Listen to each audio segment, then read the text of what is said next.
Hello everybody, आज हम लोग पढ़ने वाले हैं सॉलिड स्टेट का लेक्चर नंबर 2।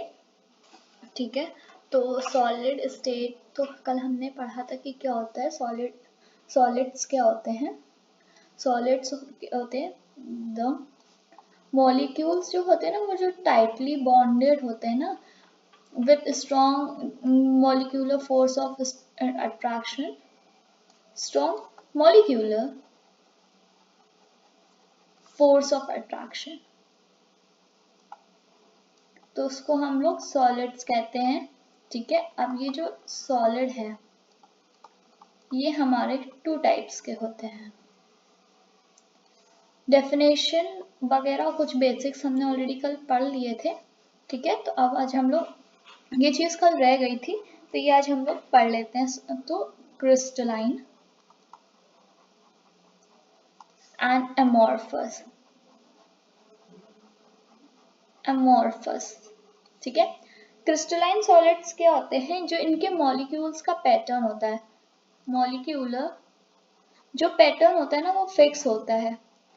पैटर्न फिक्स होता है मतलब एक पर्टिकुलर पैटर्न में एग्जिस्ट करते हैं ये लोग, और इनका सरफेस फ्लैट होता है, फ्लैट सरफेस होता है।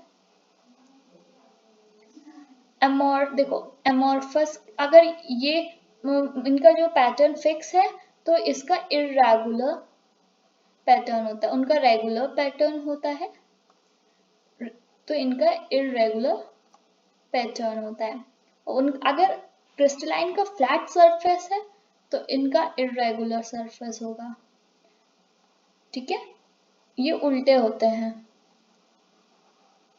अब क्रिस्टलाइन को आप लोग कहीं से भी कट करो क्योंकि पैटर्न उनका फिक्स है तो इनकी जो एजेस हैं वो शार्प आएंगी, और अगेन एमॉर्फस में इर्रेगुलर एजेस। ठीक है, अब इनका जो मेल्टिंग पॉइंट है फिक्स है, फिक्स मेल्टिंग पॉइंट। इनका डिफ्यूज्ड मेल्टिंग पॉइंट है। डिफ्यूज मेल्टिंग पॉइंट मतलब कि थोड़ा सा पार्ट 100 डिग्री सेल्सियस पे मेल्ट हो गया, फिर थोड़ा पार्ट जाके 105 पे हुआ, तो मतलब इनका कुछ फिक्स नहीं है मेल्टिंग पॉइंट। ठीक है, वही एमॉर्फस का फिक्स नहीं होता है, क्रिस्टलाइन का फिक्स होता है। क्रिस्टलाइन को हम लोग ट्रू सॉलिड्स भी कहते हैं, इनको हम लोग ट्रू सॉलिड्स कहते हैं। अगर क्रिस्टलाइन को ट्रू सॉलिड्स कहते हैं तो ऑफ कोर्स एमॉर्फस को फॉल्स सॉलिड, और इनको सीडो मतलब कि नकली। बायो में तो मतलब सीडो का अलग ही मतलब होता है, लेकिन यहाँ पे भी इनका मतलब फॉल्स ही है। ठीक है, और इसके बाद एमॉर्फस को हम लोग कहते हैं सुपर कूल सॉलिड। अब वो देखो, ऐसे मान लो कि एक पढ़ने वाला बच्चा जिसका प्रॉपर से एक टाइम टेबल है और एक रूटीन है, वहीं पे एक कूल बच्चा है जिसको पढ़ाई लिखाई की टेंशन ही नहीं है, चिल रहता है, कोई इसका फिक्स प्लान नहीं है, तो इस टाइप से हम लोग कह सकते हैं। एग्जाम्पल्स बहुत ज़रूरी हैं, जैसे कि NaCl हो गया, ठीक है, कॉपर सल्फेट हो गया, आइस हो गया, ठीक है, Na हो गया, ग्रेफाइट हो गया। मेनली सेम के एग्जाम या CVT PG में एग्जाम्पल्स बहुत पूछे जाते हैं। And diamond. वहीं पे एमॉर्फस में ये ध्यान रखना, ग्लास दिखने में भले आपको लगे कि ये क्रिस्टलाइन है बट ये क्रिस्टलाइन नहीं होता है। Crystalline plastic, rubber. एक चीज सबसे कंफ्यूजिंग करती है इसकी प्रॉपर्टीज, ये एनआइसोट्रॉपिक होता है। आइसो मतलब एक जैसी प्रॉपर्टीज डिफरेंट डायरेक्शन में, आइसोट्रॉपिक, लेकिन ये एनआइसोट्रॉपिक होता है। एमॉर्फस आइसोट्रॉपिक होता है। आइसोट्रॉपिक प्रॉपर्टीज होती हैं। एनआइसोट्रॉपिक मतलब क्या होता है, different properties in different direction. Different properties in different, अलग अलग डायरेक्शन में अलग अलग इनकी प्रॉपर्टीज आती हैं जब हम लोग लाइट को पास करते हैं in different direction. Same properties in different direction, amorphous की वो है, ठीक है, इन डिफरेंट डायरेक्शन। अब देखो कैसे, जैसे कि ये ये पार्टिकल्स का अरेंजमेंट बता देती हूँ, ठीक है, ए ए ए ए, ठीक है, बी बी बी बी, ये अज्यूम्ड है, ठीक है, बी बी, यहाँ पे बी आ जाएगा, दो ए ए ए, ठीक है। अब देखो मान लो हम यहाँ से कोई लाइट पास करते हैं, ये मान लो मैंने एक लाइट पास करी, ठीक है, तो इस लाइट को दो एनवायरनमेंट मिल रहा है, इस साइड बी इस साइड जो पैटर्न मिल रहा है वो मान क्या है, बी ए बी, नीचे साइड इसको पैटर्न मिल रहा है ए बी, इस टाइप का पैटर्न मिल रहा है, ठीक है। वहीं अगर हम लाइट इसको ऐसे पास कर रहे हैं तो इसको यहाँ पे पैटर्न मिल रहा है ए, और इस साइड को इसको पैटर्न मिल रहा है बी। तो लाइट का जो एनवायरनमेंट है वो चेंज हो रहा है एंड उसका बिहेवियर भी चेंज होता जा रहा है। वहीं अगर एमॉर्फ, तो ये इसके अलग अलग देखो, यहाँ अलग आ रहा है, यहाँ अलग आ रहा है, यहाँ अलग आ रहा है, तो क्या तुमको लगता है कि इनका जो एवरेज होगा वो, देखो हॉरिजॉन्टल लाइन का जो एवरेज होगा वो क्या डायगोनल का एवरेज के बराबर होगा? नहीं होगा। लेकिन वही एमॉर्फस में क्या होता है कि रैंडम होते हैं, तो जब रैंडमली कोई चीज़ है, मतलब ए कहीं पे भी रैंडम लिख लेते हैं, ठीक है, ए बहुत बड़े स्केल पर इनका जो एवरेज होता है, ठीक है, बी, ठीक है, इनका जब कहीं पे भी बड़े स्केल पे जो एवरेज आता है ना वो बराबर आ जाता है, कि कोई भी डायरेक्शन में पास कर दो तो इनका ए बी आ रहा है, ठीक है, कोई भी ए बी बहुत बड़े स्केल पे, लार्ज स्केल पे ध्यान रखना, ठीक है, ये कब आ रहा है हमारा, लार्ज स्केल पे आ रहा है, मॉलिक्यूलर पे नहीं, लार्ज स्केल पे। इनका जो एवरेज होता है, जैसे कि हॉरिजॉन्टल का एवरेज आता है डायगोनल के एवरेज के इक्वल लार्ज स्केल पे, माइक्रो लेवल पे नहीं, मैक्रो लेवल पे, ठीक है, ये चीज ध्यान रखना। अब आ जाते हैं, देखो हमारे बीएससी के सिलेबस में अगर इसको हम लोग CUT PG के कंसेप्ट से समझे या IIT जाम या कोई भी बड़े एग्जाम लेवल पे समझे तो देखो ये थ्योरी नहीं आने वाली है, कॉस्ट लेवल है। एंड 12th एंड BSc के लेवल पे इनके वो एमॉर्फस के टाइप्स नहीं दे रखे हैं, लेकिन हाँ क्रिस्टलाइन के टाइप जरूर दे रखे हैं, क्रिस्टलाइन सॉलिड। खैर मेरी BSc की जो सेकेंड सेमेस्टर की बुक है उसमें तो नहीं दे रखे हैं, बट NCERT में दे रखे हैं। तो ये जो क्रिस्टलाइन सॉलिड्स के टाइप्स, ठीक है, टाइप्स ये होते हैं हमारे 4 तरीके के, 2 3 4 4 टाइप्स के होते हैं। मॉलिक्यूलर सॉलिड के जो पार्टिकल्स होते हैं वो मॉलिक्यूल्स फॉर्म में होते हैं, इनका जो होता है, ठीक है, ionic solid, covalent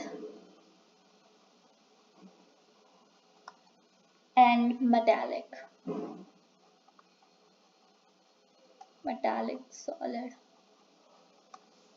solid anion.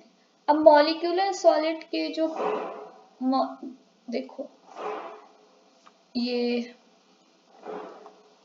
जो भी इनका अरेंजमेंट है, ठीक है, ये जो भी इनका लैटिस है, लेटिस तो कल बता चुकी थी कल के लेक्चर में। ये जो लेटिस है इसके जो पार्टिकल्स होंगे वो मॉलिक्यूल्स होंगे, मॉलिक्यूल्स। ठीक है, अब ये फर्दर टाइप के होते हैं पोलर। अगर दो मॉलिक्यूल्स पोलर हैं, ठीक है, नॉन पोलर, पोलर हो गए, नॉन पोलर हो गए, एंड हाइड्रोजन बॉन्डेड।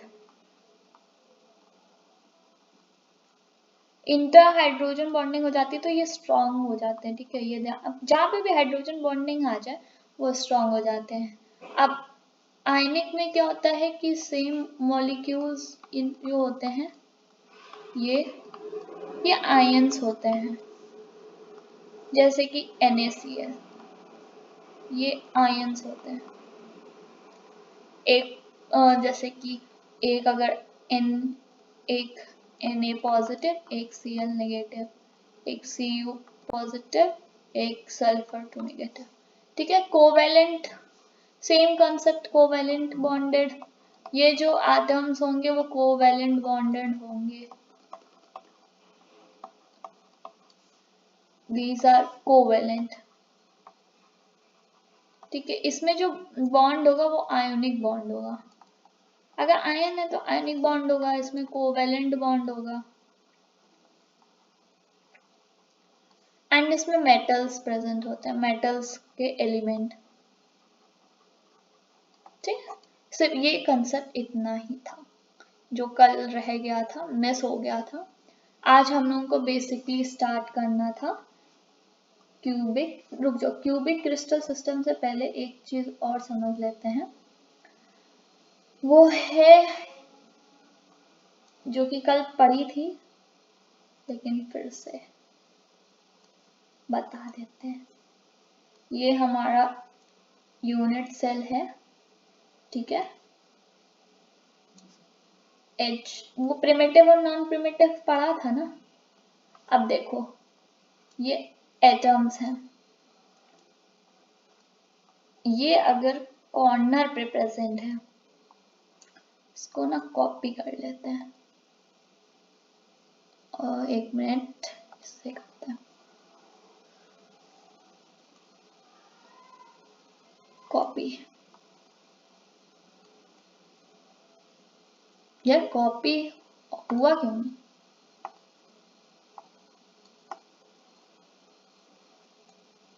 हाँ कोई बात नहीं, नहीं हो रहा तो कुछ कर नहीं सकते, छोड़ो। देखो अगर ये कॉर्नर पे प्रेजेंट है, ठीक है, तो हमें क्या कल पढ़ा था ना कि दे आर, अगर एटम्स कॉर्नर पे हैं तो इनको हम लोग सिंपल क्यूबिक यूनिट सेल कहते हैं, यूनिट सेल, और या तो प्रिमिटिव। ठीक है, इसको हम लोग सिंपल यूनिट सेल कहते हैं, प्रिमिटिव। एक चीज ध्यान रखना कि ये जो होता है ना, क्या कहते हैं,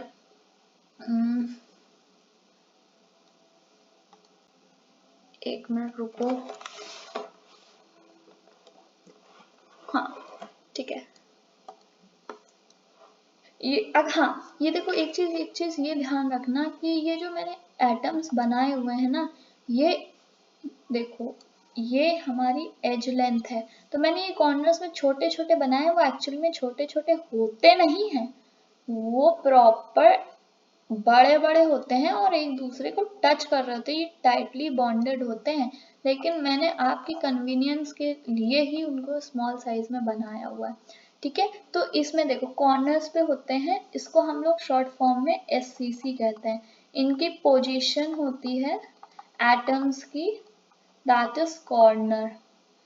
ठीक है, अब ये देखो ये एज के सेंटर में आ जाएगा, जो ये जितने भी एजेस हैं इनके सेंटर में भी होंगे, तो इसको हम लोग कहते हैं ECC। ये हम लोग नहीं पढ़ते लेकिन इतना जान लो, ECC की इसको कहते हैं एज क्यूबिक सेंटर सेल। या एज सेंटर क्यूबिक सेल कह लो, इनकी जो पोजीशन होती है वो कॉर्नर सब, देखो कॉमन है, कॉर्नर सब में होगी और एज सेंटर होती है। ये कल बता चुके थे, फिर से बता दे रहा हूँ, ठीक है। इसको उठा के मूव,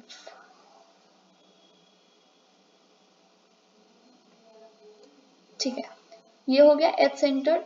उसके बाद अब आ जाते हैं, कोई और कलर से बताती हूँ, फेस सेंटर।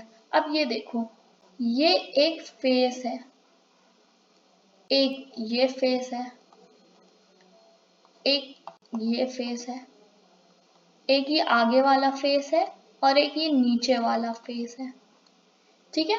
अब ये जो होते हैं फेस सेंटर, जिसको हम लोग एफसीसी कहते हैं, ये फेस के सेंटर्ड में मॉलिक्यूल्स होते हैं, ये ऐसे, मतलब कि इनके सेंटर में तो कॉर्नर वाले होते ही हैं, ये एक फेस के सेंटर में होते हैं, कुछ इस टाइप से, ठीक।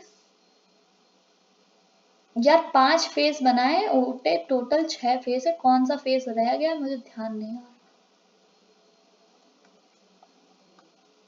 ठीक। ये फेस सेंटर्ड होते हैं, तो अब ये लिख लेते हैं, ये क्या है, FCC, face centred cubic cell, face centred cubic cell है, ठीक है। इनकी पोजीशंस क्या होती हैं एटम्स की, कॉर्नर्स पे भी होती हैं, प्लस फेस सेंटर, फेस के सेंटर में तो दिख ही रहा होगा ये, जैसे कि फेस सेंटर है, ठीक है, ओके। अब आ जाते हैं बॉडी सेंटर्ड। बॉडी सेंटर्ड क्या होता है, ये एक पूरी बॉडी है, इसके सेंटर पे, ठीक है, रुको फिर से बताती हूँ,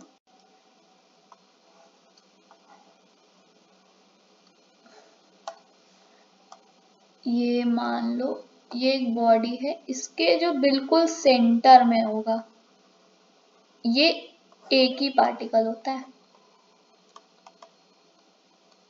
फेस सेंटर्ड में 6 हो सकते हैं मैक्सिमम, ये एक ही होता है। ये मान लो आपका रूम है, ठीक है, रूम के बीचों बीच, मतलब कि एकदम सेंटर में जो मॉलिक्यूल का फेस सेंटर्ड, इसकी पोजीशन क्या होती है, पोजीशन ऑफ एटम की क्या होती है, कॉर्नर पे भी होते हैं प्लस बॉडी के सेंटर में भी होते हैं। मान लो पूरे कॉर्नर्स पे टोटल इनके 1 2 3 4 5 6 7 8, ठीक है, 8 है, बॉडी पॉइंट 1, ठीक है, इस टाइप से होता है, ठीक है। अब ये चीज बेसिक चीजें समझ में आ गई है। अब हम लोग आते हैं बॉडी सेंटर्ड क्यूबिक सेंटर, ये सब क्या होता है समझ में आ गया। तो अब प्रॉपर हम लोग आते हैं क्यूबिक क्रिस्टल सिस्टम में, ठीक है। तो ये पढ़ ही चुके हैं, देखो ये हम लोग क्यों पढ़ते हैं, क्योंकि इनकी जो ABC अल्फा बीटा गामा जो होते हैं वो 90 डिग्री होते हैं। ABC ये क्या है, एज लेंथ है, ठीक है, ये एज लेंथ हो जाती है, और इस और ये हो गया, और alpha beta gamma interfacial angles होते हैं, एंगल होते हैं, और ये सारे के सारे 90 डिग्री होते हैं। ये चीज क्लियर होगी कि ये सारे के सारे 90 डिग्रीज होते हैं, ठीक है। अब हमको इसमें क्या क्या, और ये जो चीज है ना, ये मोस्ट सिमेट्रिकल चीज बनाती है, उसको मोस्ट सिमेट्रिकल स्ट्रक्चर होता है, मोस्ट सिमेट्रिकल स्ट्रक्चर, इसकी वजह से वी स्टडी इट, ठीक है।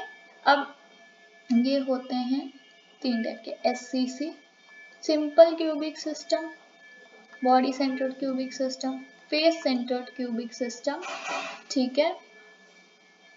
ये हो गया face centred, body centred cubic systems, और ये जो एस सेंटर्ड होते हैं ये हम लोग नहीं पढ़ते हैं। अब कुछ बेसिक्स पढ़ लेते हैं, ठीक है, कुछ बेसिक्स। आप देखो, ये हमारा क्यूब है, बेसिक्स हमको क्यूब के ही पढ़ने हैं, ठीक है, ये क्यूब है, ठीक है। तो अब इसमें हमको पढ़ना है कितने कॉर्नर्स होते हैं, पता ही होगा यार 9th और 8th का कॉन्सेप्ट है, कितने फेसेस होते हैं, कितने एजेस होते हैं, body diagonal, body diagonal and face diagonal. इसमें भले आप लोग कंफ्यूज हो सकते हो, यही मीन बता देती हूँ कितने क्या होते हैं, ठीक है।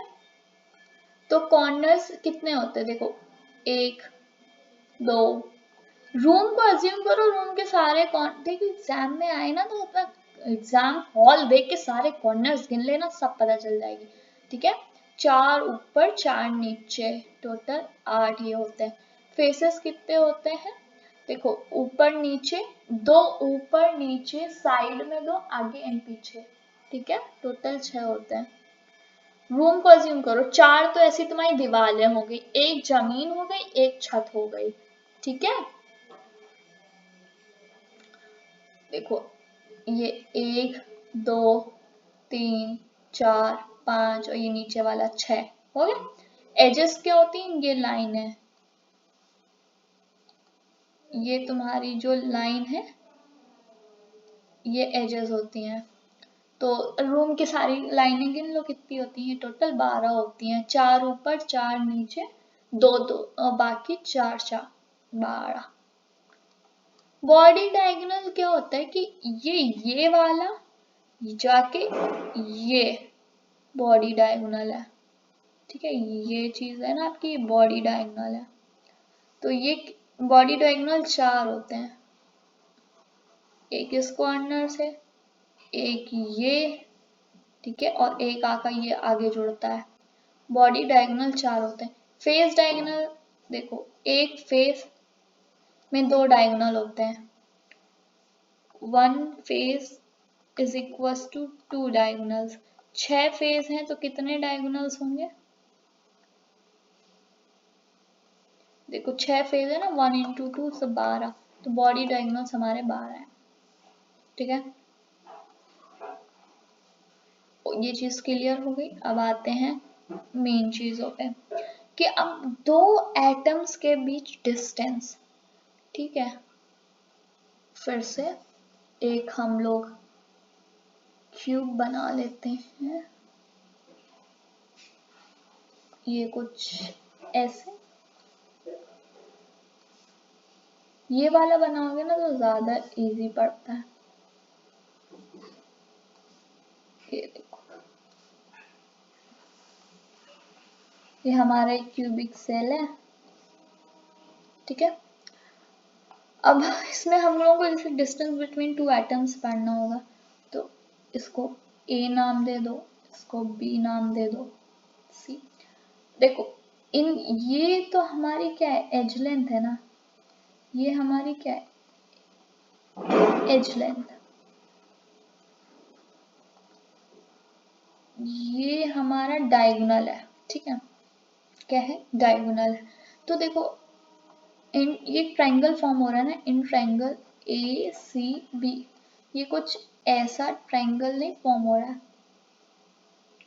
अब देखो हमने पढ़ा था ना अल्फा बीटा गामा और जितने भी एंगल्स होते हैं वो 90 डिग्री होते हैं, तो ये हमारा राइट एंगल ट्रायंगल है, ठीक है। अब देखो इस अब ये हमारा राइट एंगल ट्रायंगल है, ठीक, कुछ ऐसे बना लेते हैं। तो हमें पता है ना कि ये A है, ये C है एंड ये B है, तो ये भी तो एज लेंथ ही हुई A, ये A है, ये है, तो पाइथागोरस थ्योरम से हम लोग हाइपोटेनस निकाल सकते हैं ना। तो यूजिंग पाइथागोरस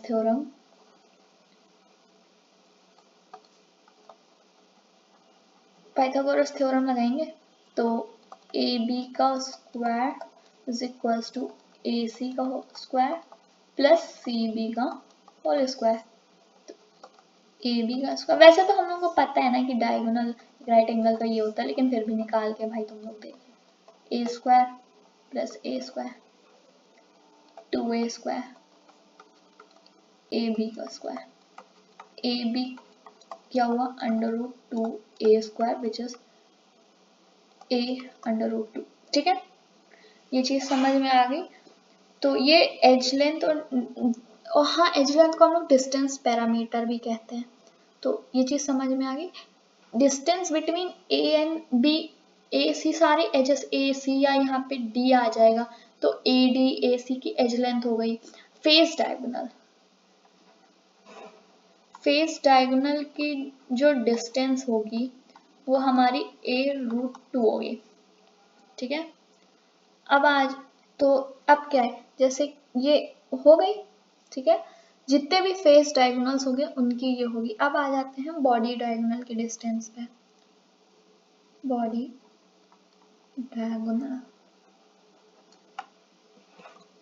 एक स्क्वायर ले लेते हैं। ठीक है, अब हमको बॉडी डायगोनल निकालना है कि मान लो बॉडी डायगोनल कितने होते हैं, टोटल 4 होते हैं। ये ए, ये बी, ये डिस्टेंस निकालनी है। ठीक, ये होता है ना बॉडी डायगोनल। तो ये मान लो क्या लेबलिंग करूं, या बॉडी डायगोनल ये भी तो हो सकता है। हाँ नहीं, एक minute, A and D body diagonal होगा। ये हमारा बी था, ये सी था, इसको हम लोग डी ले लेते हैं। तो इन ट्रायंगल ये लिए इसको एफ ले लेते हैं। ठीक, तो ये हो गया in triangle A F D. देखो ए और एफ, तो सेम चीज ए डी का square equals to A F का whole square plus F D का होल स्क्वायर। ये चीज आपको निकालने की जरूरत नहीं है, बहुत बेसिक है, फिर भी बता देते हैं। ए डी का whole square is equals to A square plus एक आपका वो आ जाएगा फेस डायगोनल। ठीक है, देन ए डी का square is equals to plus 2a square, ये 3a स्क्वायर हो जाएगा ए डी स्क्वायर। तो A D is equals to A under root 3। तो मेनली ये सब नहीं पढ़ना है, मैं आपको ये डिराइव करा के बता रही हूँ कि जो बॉडी डायगोनल है उसकी जो लेंथ आएगी एटम्स के बीच की वो ए रूट 3 आएगी। तो मेन फोकस आप समरी पे रखो, समरी की as a face diagonal, it's a root 2, body diagonal, it's a root 3। ठीक है, यही चीज मुझे बतानी थी मेनली। ठीक है, अब आपके एक क्वेश्चन कर लेते हैं। ठीक है, क्वेश्चन है, देखो क्वेश्चन निकालू। क्वेश्चन क्या है कि कैलकुलेट द डिस्टेंस। ठीक है, कैलकुलेट द डिस्टेंस इसकी ए और देखो पहले एक चीज बनाओ, यहाँ पे हम बहुत स्टैंडर्ड क्वेश्चन ले रहे हैं, बेसिकली जो ऊपर पढ़ाया है ना वही पूछा जाएगा, लेकिन हम यहाँ पे 2 क्यूब लेके आपका काम आसान कर रहे हैं। ठीक, बीच से इसमें लाइन खींच दो, इसमें लाइन खींच दो, ये ऐसे, ठीक है।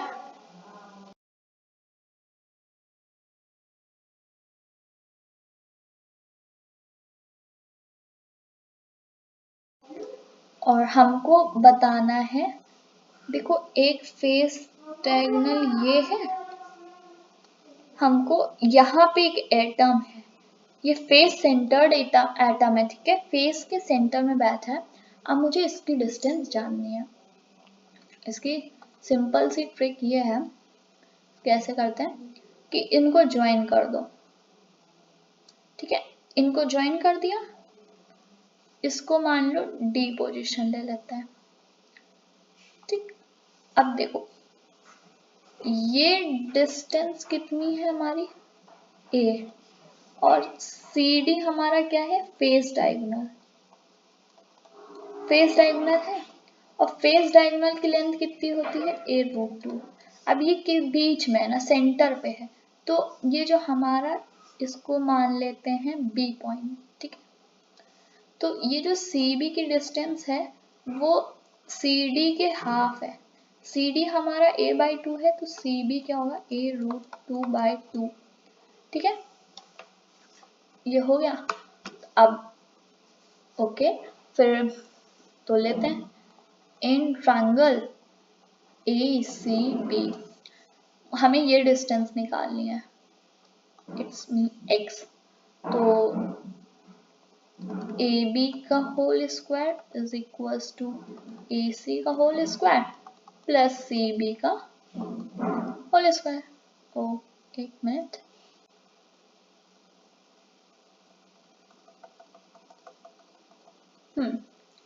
सो x square is equals to AC कितना है हमारा, a का स्क्वायर, CB हमारा कितना है, ये रहा CB, a/2 का 2 का होल स्क्वायर। तो ये आइए तो बड़ा परेशान कर है।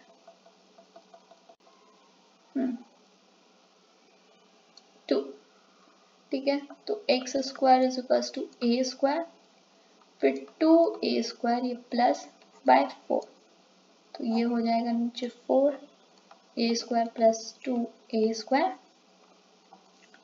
x, देन ये हो गया अपना 3a² बाय 4 x², तो x is equal to √a 3/4, ठीक है। एक मिनट, यहाँ पे मैंने एक चीज गलत कर दी, रुको रुको रुको रुको रुको, फिर से देखो, एक मिनट, यहाँ जब एलसीएम लेंगे तो ये तो 4 हो जाएगा ना, तो ये हो जाएगा 6a²/4, ये कटेगा, ये 3 आएगा, ये 2 आएगा, x इज इक्वल टू √3/2 का a², that is x is equal to a 3/2। तो इस टाइप के क्वेश्चंस आपके आएंगे एग्जाम में, आई होप आप लोग कर लेंगे, ठीक है। अब आ जाते हैं कुछ इम्पोर्टेंट पॉइंटर्स में, जिसमें एससीसी, एफसीसी और बीसीसी के बारे में पढ़ना है, ठीक है। तो आ जाते हैं टॉपिक, तो हेडिंग डाल लेंगे सम इम्पोर्टेंट पॉइंटर्स, जिसमें हम लोग आज सिर्फ 3 पढ़ेंगे, क्योंकि वरना क्लास बहुत लंबी चल जाएगी, बाकी हम लोग कल पढ़ेंगे, ठीक है। About FCC, DCC and FCC, सबसे पहले तो FCC पढ़ेंगे, वरना हमने लास्ट में लिख दिया। तो हम लोग इसमें पढ़ने वाले हैं 5 पॉइंटर्स। पहला है रिलेशन ऑफ, बहुत सिंपल है, एज लेंथ एंड रेडियस, ठीक है। दूसरा है रैंक या number of atom per, rank या number of atom per unit cell, rank मतलब उनका कितना कंट्रीब्यूशन आएगा। ये भी पॉसिबल है। कोऑर्डिनेशन नंबर, ये तो मैंने कल ही बता दिया था कि क्या होता है, फिर भी coordination number and nearest distance. ठीक है, फिर चौथा पॉइंटर हम लोग पढ़ेंगे पार्क, ये भी बहुत सिंपल है, पार्किंग फ्रैक्शन एंड सिग्निफिकेंस। इसका क्या सिग्निफिकेंस होगा वो। पांचवा पॉइंटर है डेंसिटी ऑफ सॉलिड।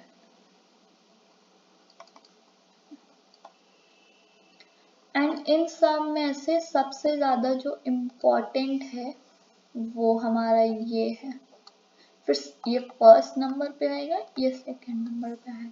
एग्जाम्स में इससे बहुत क्वेश्चंस आते हैं। ठीक है, तो अब हेडिंग डाल लेंगे क्या, relation of edge length and radius.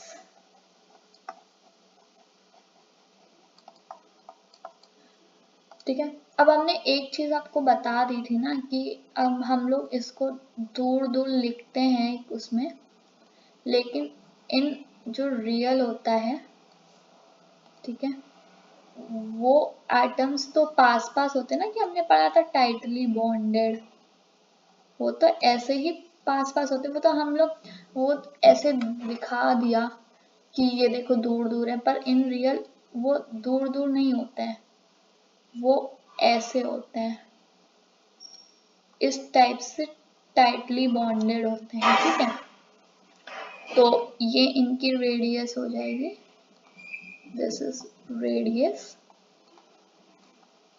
और ये पूरी एक एज लेंथ है, ये पूरी एक एज लेंथ है जो ए है। ठीक है, तो अब इधर देखो,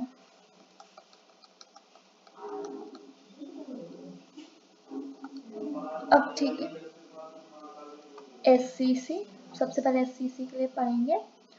देखो एच, एक चीज ध्यान रखना, एच लेंथ को हम लोग लैटिस पैरामीटर भी कहते हैं। ठीक है, और ये जो हमारी रेडियस आएगी वो रेडियस ऑफ एटम होगा, रेडियस ऑफ एटम।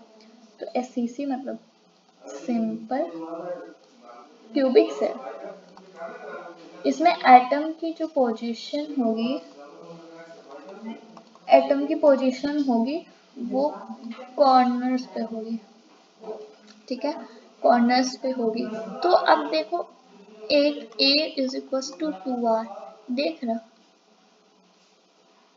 ये हमारी A है, यहाँ पे दो एटम्स हैं, और ये उनकी जो रेडियस है इतनी R है एंड इतनी R है, तो A is equal to 2R, simple. ठीक है, अब पढ़ते हैं हम लोग BCC के रिलेटेड। BCC क्या है, ठीक है, बॉडी सेंटर। इसमें एटम्स की पोजीशन क्या है कि कॉर्नर पे होगा और बॉडी के सेंटर पे होगा। तो देखो, एक क्यूब है,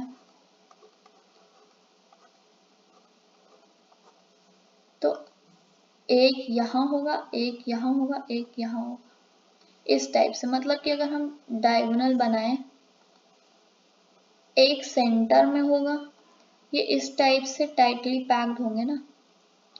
ठीक है, अब ये तो R हो गया, अब इसमें तो पूरा उसका डायमीटर आ रहा है ना सेंटर इसका, तो ये 2R हो गया।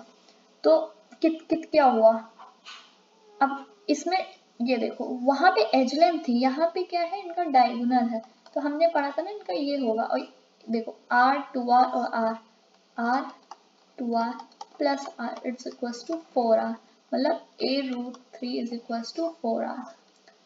अब ऐसे ही फेस सेंटर्ड में आ जाते हैं, इसकी पोजीशन क्या होगी, कॉर्नर एटम्स की फेस के सेंटर में। ठीक है, ये एक फेस है, तो एक यहाँ, एक यहाँ, एक यहाँ, तो इस एज लेंथ में ये इनकी जो एज लेंथ होगी डायगोनल की वो a/2 होगी, वो a/2 होगी, और इसमें भी a/2 में 4 r आ रहे हैं। देखो हाफ r इसका, हाफ r इसका, बीच वाले का 2r, पूरा डायमीटर आना है ना। तो ये देखो फिर से समरी देख लेते हैं इसकी समरी। ये SCC के लिए A is equals to 2r, BCC के लिए a/3 is equals to 4r, FCC के लिए a/2 is equals to 4r। ठीक है, ये चीज हो गया। अब हम लोग आ जाते हैं दूसरे पॉइंटर पे, जो कि हमारा था number of atom per unit cell और रैंक सेट। ठीक है, तो SCC के लिए इसकी पोजीशन वही कॉर्नर। ठीक है, अब ये देखो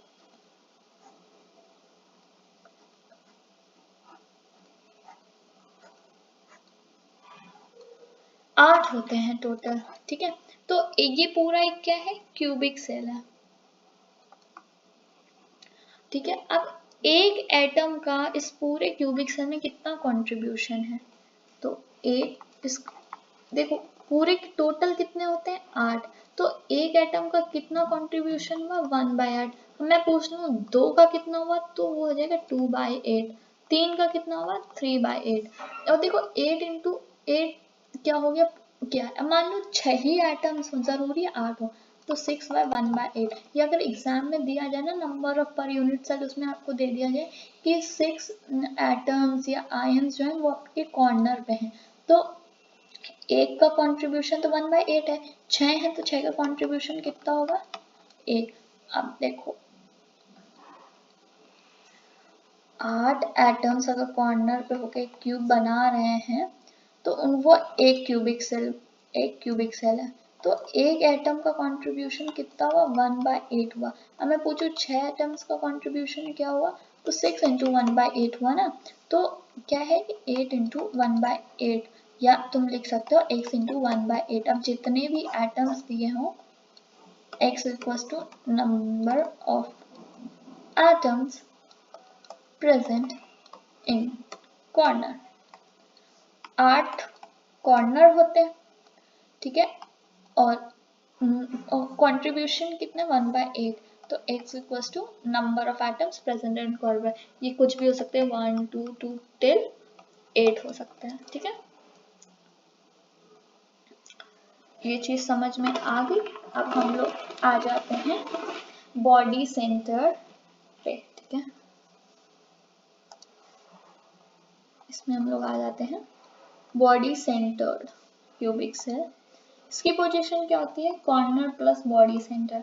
अब देखो बॉडी के सेंटर पे तो सिर्फ एक ही होता है ना, तो अब इसमें ऐसा तो हो नहीं सकता आधा एटम इन्वॉल्व हो, मतलब कि पूरा ही होता है। अब ये देखो कॉर्नर पे कितने हैं, अगर 8 है तो इनका कंट्रीब्यूशन कुछ ऐसा होता है 1/8, प्लस बॉडी सेंटर पे सिर्फ एक होता है, तो मान लो 8 ही है, तो ये तो हो जाएगा 1 + 1 = 2। स्टैंडर्ड कंडीशन है, मान लो यहाँ पे 8 नहीं है 6 है, 6 into 1/8 + 1, तो ये अपना कटेगा या 3 4, ठीक है, उस हिसाब से अपना आएगा जो भी है। ठीक है, तो यहाँ ये चेंज हो सकता है, ये चेंज नहीं होगा। तो जितने भी कॉर्नर पे हूँ, ठीक है, x/8 + 1, ठीक है, बॉडी सेंटर पे पूछ लिया जाएगा तो ये आएगा। एक क्वेश्चन है, क्वेश्चन कि A जो है कॉर्नर पे है, B जो है वो फेस सेंटर्ड है। अच्छा अभी फेस सेंटर्ड पढ़ाना ही भूल गए, तो जरूर फेस सेंटर्ड कर लेते हैं पहले। तीसरा FCC, इसकी पोजीशन क्या होती है? Corner plus face centre. ठीक है, टोटल फेस कितने हैं? 6। ठीक है, अब एक चीज बताओ, ये मान लो ऊपर का फेस है आपका, ठीक है, एक क्यूबिक सेल में ये आपके ऊपर का फेस है, तो वो नीचे, रुक जाओ ऐसे बनाते हैं,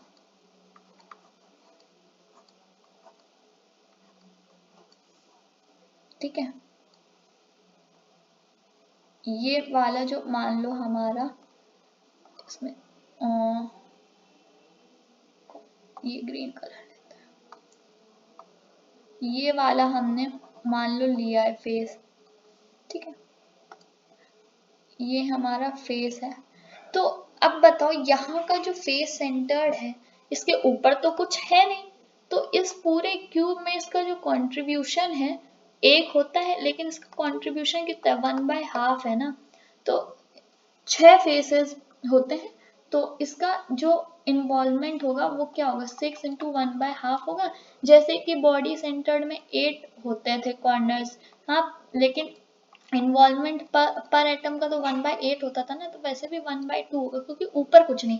मान लो इसके ऊपर भी ऐसा, जैसे यहाँ है, इसके नीचे भी मान लो एक यूनिट है, तो ये तब जाके पूरा इन्वॉल्वमेंट हो रहा है ऊपर नीचे, लेकिन अभी रिसेंटली तो उसका इन्वॉल्वमेंट कम ही है ना FCC में। तो अब देखो फेस सेंटर, तो ये कॉर्नर का कितना है? 8 × 1/8 प्लस 6 × 1/2। अब यहाँ पे कम दिया तो वो बात अलग हो जाएगी, ठीक है, तो खैर अभी तो मान लो पूरे ही हैं, तो इसको या 3 मान लो, ठीक है, तो 1 + 3 = 4। इनकी वैल्यूज चेंज होती रहेंगी, ठीक है, मान लो पूछ दिया 2 ही फेस का बताओ या 8 फेस का। अब देखो, अब क्वेश्चन पे आ जाते हैं। ए कॉर्नर पे है, बी फेस सेंटर्ड है, अब तुमको बताना है, ऑप्शंस हैं कि इनका मतलब फॉर्मूला टाइप्स क्या होगा। एक ए बी होगा, बी ऑप्शन है A2B, कमेंट में फटाफट बताओ AB3, D = A3B। देखो अब ऐसे क्वेश्चंस कैसे सॉल्व करते हैं। कॉर्नर, ए कॉर्नर है, ठीक है, तो ए क्या है? 8 × 1/8 दैट इज 1। आइडियल कंडीशन लेते हैं, बी फेस सेंटर्ड है हमारा, मतलब 6 × 1/2, तो ये हमारा 3 हो जाएगा। तो ए 1 है, बी 3 है, तो क्या हुआ option? AB3, that is C option. ऐसे ही क्वेश्चन आएंगे, ठीक है, नंबर मुश्किल ही है चेंज करके दिया जाए, वैसे नहीं ही चेंज करके दिया जाएगा, ठीक है। अब आ जाते हैं हम लोग अपने चौथे पॉइंटर, नहीं तीसरा पॉइंटर, सॉरी, थर्ड पॉइंटर पे, दैट इज कोऑर्डिनेशन नंबर, ठीक है, एंड नियरेस्ट डिस्टेंस। नोट्स ना मेरे साथ साथ बनाते रहो, बहुत सही होगा। यहाँ पे कोऑर्डिनेशन नंबर का सिंपल सा मतलब है कि number of atoms touching particular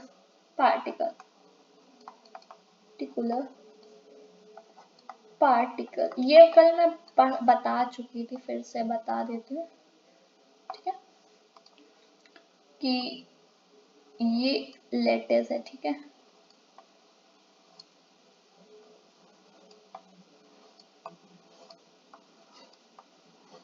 ये हमारा लेटेस है, तो ए है, ठीक है। अब मुझे अब जानना है कि ए का कोऑर्डिनेशन नंबर कितना है।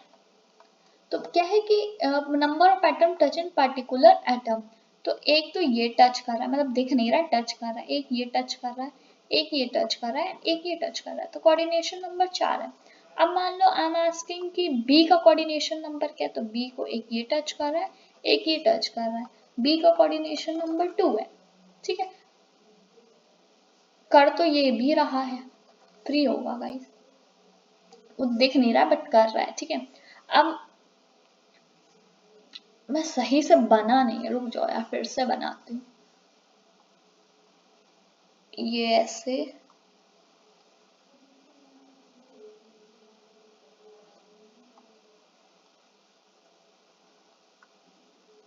हाँ उसको नहीं कर रहा है, सॉरी, उसका कोऑर्डिनेशन नंबर 2 ही होगा, वॉइड आ रहा है ना बीच में, ठीक है।